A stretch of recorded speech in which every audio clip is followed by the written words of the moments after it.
Olá, sejam bem-vindos a mais uma palestra do CRE Digital.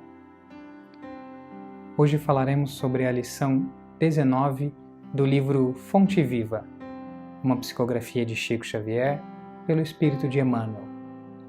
A lição intitulada Apacenta.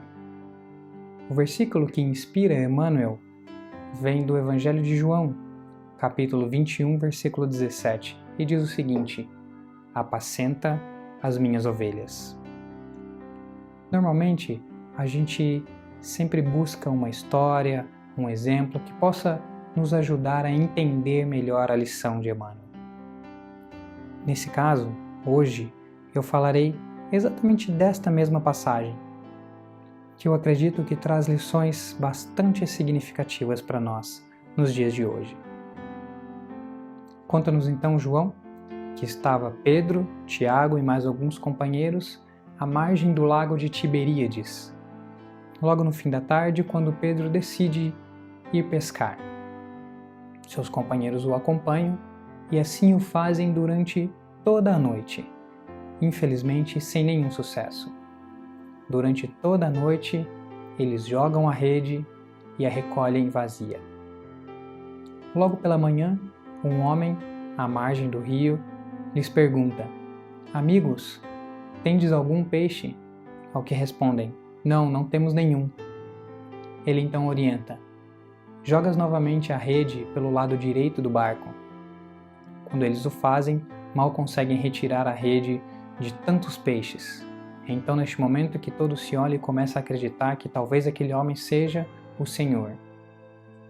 Pedro se lança na água para ir ao encontro e entender se aquele era mesmo o Senhor. Esta que é a terceira aparição de Jesus nos traz então o seguinte diálogo. Todos ao redor, já preparando um dos peixes que haviam pescado, Jesus pergunta a Pedro: Pedro, filho de Jonas, tu me amas? Pedro responde: sim, Senhor, eu o amo. Jesus então o aconselha: apacenta os meus cordeiros. Pela segunda vez, Jesus pergunta: Pedro, tu me amas? Sim, mestre, eu o amo. Apacenta as minhas ovelhas. Pela terceira vez, Jesus pergunta: Pedro, filho de Jonas, tu me amas? Pedro, então entristecido, responde: sim, Senhor, tu sabes que eu o amo. Jesus então lhe adverte: Pedro, quando eras menino, ias aonde querias, mas quando fordes velho, serás levado aonde não queres ir. O benfeitor Bezerra de Menezes nos ajuda a entender um pouco esta passagem. No primeiro momento podemos acreditar que Jesus talvez estivesse duvidando dos sentimentos de Pedro, mas é claro que não. Ele é o mestre, ele conhece toda a natureza de todos nós, inclusive dos seus apóstolos. Bezerra nos ensina que foi na terceira pergunta, pela terceira vez, dotado ainda de um pequeno sentimento de tristeza ou talvez de dúvida de Pedro, mas foi ali que ele começou a entender qual seria a sua missão. Uma missão que vem acompanhada de bastante amor. Percebam que a pergunta de Jesus é exatamente sobre amor. Se Pedro o amava, porque esta seria exatamente a linha mestra, o caminho, o direcionamento de Pedro. Não coube a este apóstolo, por exemplo, a missão de escrever sobre o Evangelho. Esta missão coube a Mateus, Marcos, Lucas e o próprio evangelista João. Também não coube a Pedro a missão de divulgar o Evangelho, uma missão que coube a Paulo de Tarso. A missão de Pedro era exatamente o amor máximo ao próximo. Ele seria o esteio, a pedra fundamental da caridade e dos ensinamentos de Jesus. Percebam que Bezerra também nos ajuda a entender que era exatamente este o caminho que Pedro começava a perceber naquelas três perguntas. Para a gente entender melhor o que significa apacentar, nesta mesma lição Emmanuel nos ensina: apacentar significa, irmão, sustenta os companheiros mais necessitados que ti mesmo. Veja que, quando o apóstolo Pedro sai dali e vai fundar a Casa do Caminho, aquela que seria a primeira casa de acolhimento cristã, era exatamente este o sentimento de misericórdia, o sentimento de caridade, o sentimento de ajuda, de acolhimento. Esta era a luz que Pedro daria a tantos cristãos. Foi este mesmo apóstolo que recebeu Estevão, recém-convertido ao cristianismo.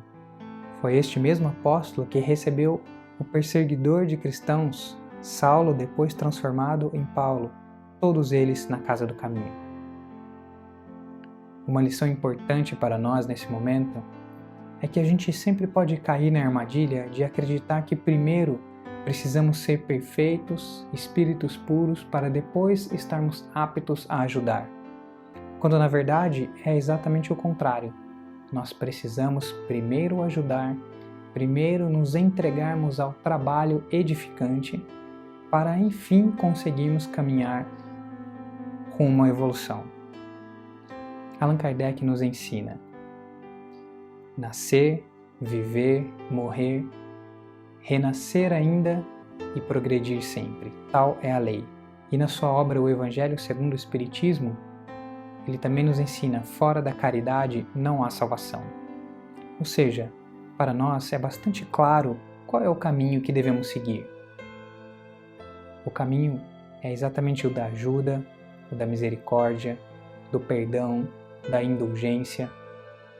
É este o caminho que nos leva à perfeição.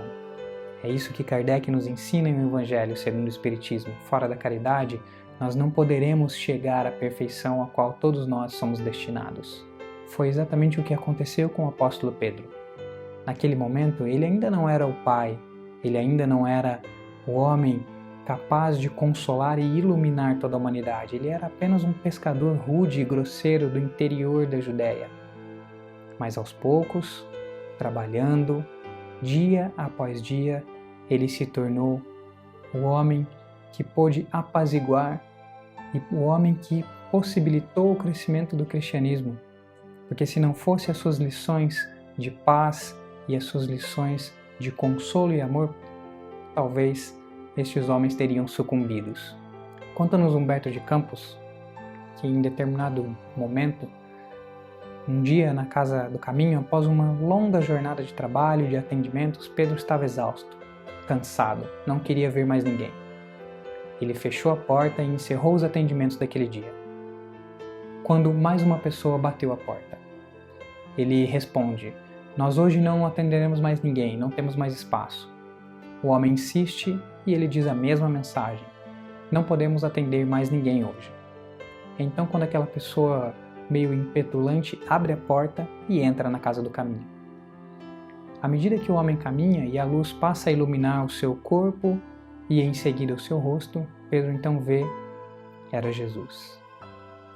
Ele, um pouco assustado ainda, meio que sem acreditar, escuta do mestre: Pedro, eu apenas te pedi que apacentasse as minhas ovelhas. Pedro leva as mãos ao rosto, chora, e quando ele recobra os sentidos, Jesus já não estava mais. Mas naquele momento ele se sentiu renovado, e no dia seguinte os atendimentos recomeçaram. Para nós também nos sentiremos em muitos momentos cansados, em muitos momentos com vontade de desistir. Nós também sentiremos angústia, medo, mas então que nesses momentos possamos imaginar a figura do Mestre, tocando os nossos ombros e nos dizendo: meu amigo, apacenta as minhas ovelhas. Meu amigo, ajude aqueles mais necessitados do que ti. Porque por maior que seja a nossa dor, em algum momento alguém irá chorar mais do que nós. Portanto, meus amigos, que possamos então entender a lição de hoje como aquela missão de Pedro, a missão da caridade, a missão de ajuda, a missão de ajudar o nosso próximo, O próximo que em alguns momentos chamaremos de pais, outros momentos chamaremos de filhos, talvez de irmãos, quem sabe até de inimigos. Mas tenhamos a consciência plena de que somos todos filhos do mesmo Pai. E que em ajudando e praticando a caridade, possamos então nos transformarmos pouco a pouco. Pedro foi escolhido para essa missão porque mais do que discursos terrenos, ele era o próprio Evangelho vivo. A mensagem do Evangelho de Cristo é uma mensagem de transformação. É por isso que falamos tantas vezes em reforma íntima. Pedro foi a própria transformação, através do trabalho e da caridade. Que possamos assim também operar com nós mesmos, através do trabalho, através da caridade, que possamos então transformarmos os nossos sentimentos e o nosso coração. Fora da caridade, não há salvação. Somos destinados a caminharmos em direção à luz. Que Jesus possa sempre nos iluminar os nossos trabalhos e os nossos sentimentos. Fiquemos todos em paz. Muito obrigado.